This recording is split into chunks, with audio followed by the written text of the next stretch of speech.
না মানে অসুবিধা কিছু নেই, তবু ভাবছিলাম আর কি। আচ্ছা ঠিক আছে, তাহলে তাহলে সকাল সকাল নয় ঘন্টাখানেকের জন্য চলে যাব। না না না, তা হয় নাকি? আরে আমার মা আপনাকে না খাইয়ে ছাড়বেই না। দুপুরবেলা লাঞ্চ করে যেতে হবে। শুনুন, আপনি তো আমার মাকে চেনেন না, আমার মাকে দেখবেন, খুব ভালো লাগবে। দুপুরবেলা আবার খেতে হবে? আপত্তি আছে নাকি? না আসলে আসলে পয়লা বৈশাখের দিন আমাদের বাড়িতে অনেক কিছু হয়, তো এবার ভাইটা তো বাড়িতে নেই, তাই বাড়ির সবার খুব মন খারাপ, তাই ভাবছিলাম আর কি। বেশ, তো বিকেলবেলা আমরা আপনাদের বাড়ি যাব, মানে মানে আমি যাব আর কি। আচ্ছা ঠিক আছে, আমি আমি না হয় পরে জানাবো। না না না, জানাবো বললে কি করে হবে? আরে আমার মা কত আশা করে বসে আছেন।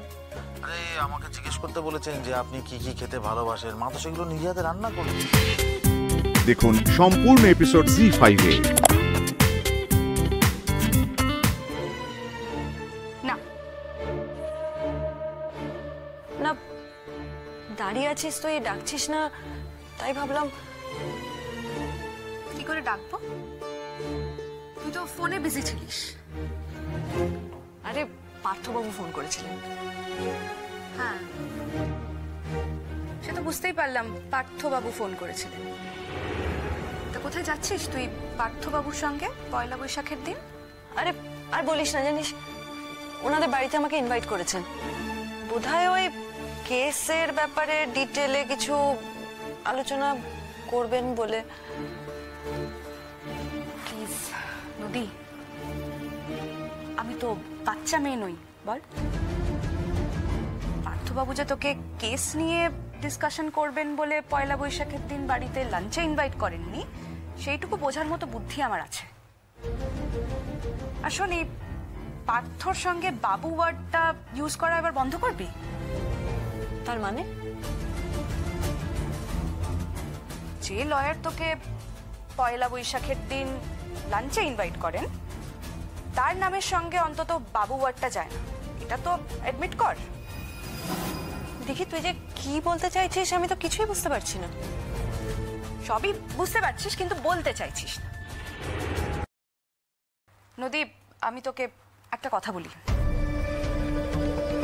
আমাদের বাড়িটা এখন একটা বিপর্যয়ের মধ্যে আছে। আমাদের ভাইটা জেলে, বড় মামু বড় মামি সারা রাত ঘুমোতে পারেন না, সারা দিন ওদের টেনশনের মধ্যে কাটে। তার মধ্যে তুই যদি এখন নিজের কথা ভাবিস, আনন্দ করে ড্যাং ড্যাং করে পার্থবাবুর সঙ্গে লাঞ্চ খেতে চলে যাস, তাহলে সেটা দেখতে অত্যন্ত দৃষ্টিকটু লাগে। দেখি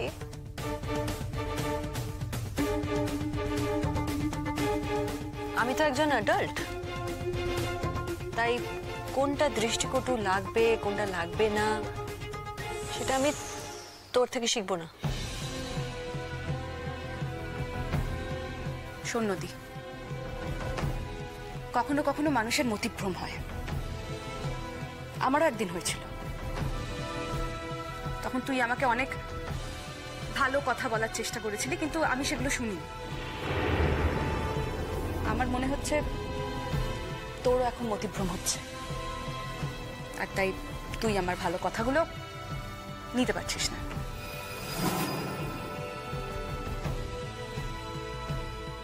সূর্যর সঙ্গে অ্যাটলিস্ট পার্থবাবুর তুলনা করিস না তুই, প্লিজ। এত দূর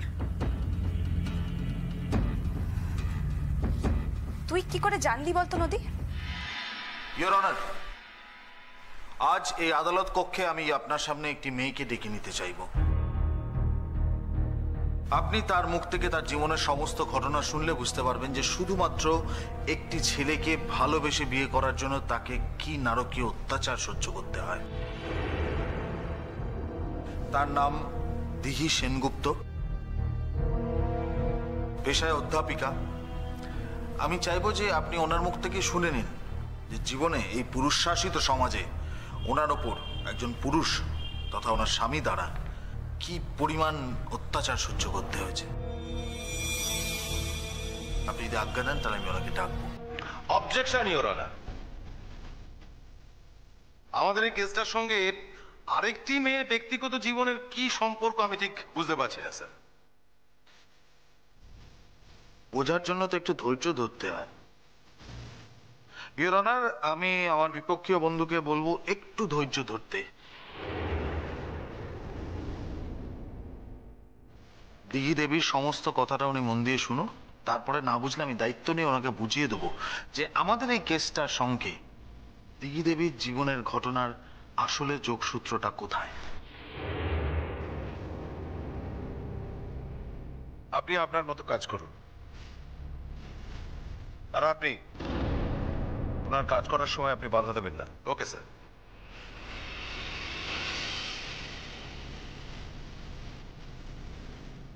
ইওর অনার, আপনি অনুমতি দিলে একবার দিঘি দেবীকে আসতে বলবো আমি। দিঘি সেনগুপ্ত হাজির।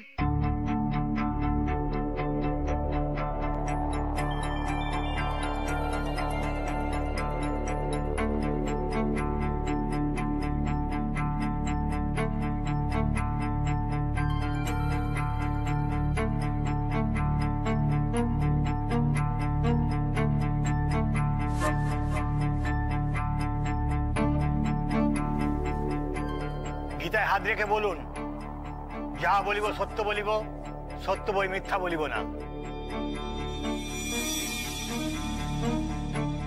যা বলবো সত্য বলবো, সত্য বই মিথ্যা বলবো না।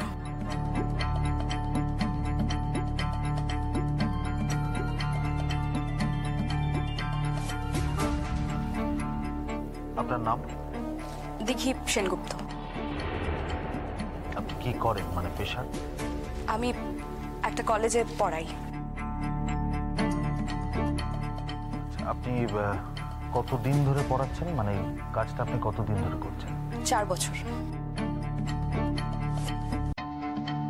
আচ্ছা, আপনার সঙ্গে সূর্যবাবুর কিভাবে যোগাযোগ হয়?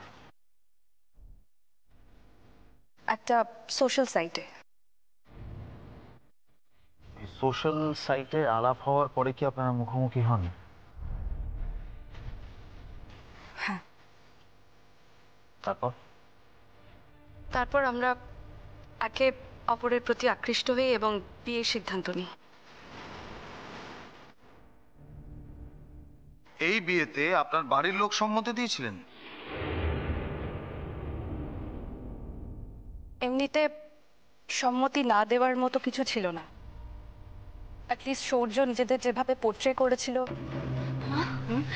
এখন তো শালুককে আটকে রাখার কথাটা উঠবে, আর তো কিছুই বাকি থাকছে না। মিমি, একটু ধৈর্য ধর না। এত ধৈর্য হারা হলে হবে কি করে? এত বড় একটা কেস, আর তুইও তো কিছু কম কাণ্ড করিসনি। হ্যাঁ, সেটা তো মানতে হবে নাকি? ও, এখন আমার কাণ্ডের কথা উঠছে? হ্যাঁ, আমি সব কাণ্ড করেছি। তুই ওকে কিছু কম কাণ্ড করেছিস, সেটা সেটা কি তোর মনে এখনো সন্দেহ আছে? তবে কি বলতো মিমি, আমি তো বলবো তুই যা করেছিস ঠিক করেছিস, বেশ করেছিস। এত বড় একটা কাণ্ড ঘটিয়েছিস বলেই তো তোর সাথে সাথে আমাকে এখন এখানে আসতে হচ্ছে। আর তোমার বাবা, উনি তো এখন সন্ন্যাসী হয়ে পরের স্বার্থে নিজের জীবন দান করে দিচ্ছেন, তাই না? বুঝলি বলু, আমার মনে হচ্ছে এই কেসটার মেয়াদ আর 2-3 দিন, আর বেশি দিন আমাদের এখানে আসতে হবে না। কি করে বুঝলে দাদা? না না, তুই বুঝতে পারছিস না? আমার মনে হচ্ছে এবারে ওই সূর্যকে, মানে সূর্যের সঙ্গে ইন্টারাকশন করা হবে আর কি। আর সূর্যই যে শালুককে কিডন্যাপ করিয়েছিল সেটা তো উঠবে, আর তার সঙ্গে ওই ঐশ্বর্যকে লিঙ্ক করা হবে।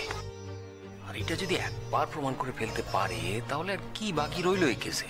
না, তাহলে তো আমাদের জয় পায় সুনিশ্চিত দাদা। আগে থেকে এত আশা করিস না। দেখুন সম্পূর্ণ এপিসোড জি5-এ।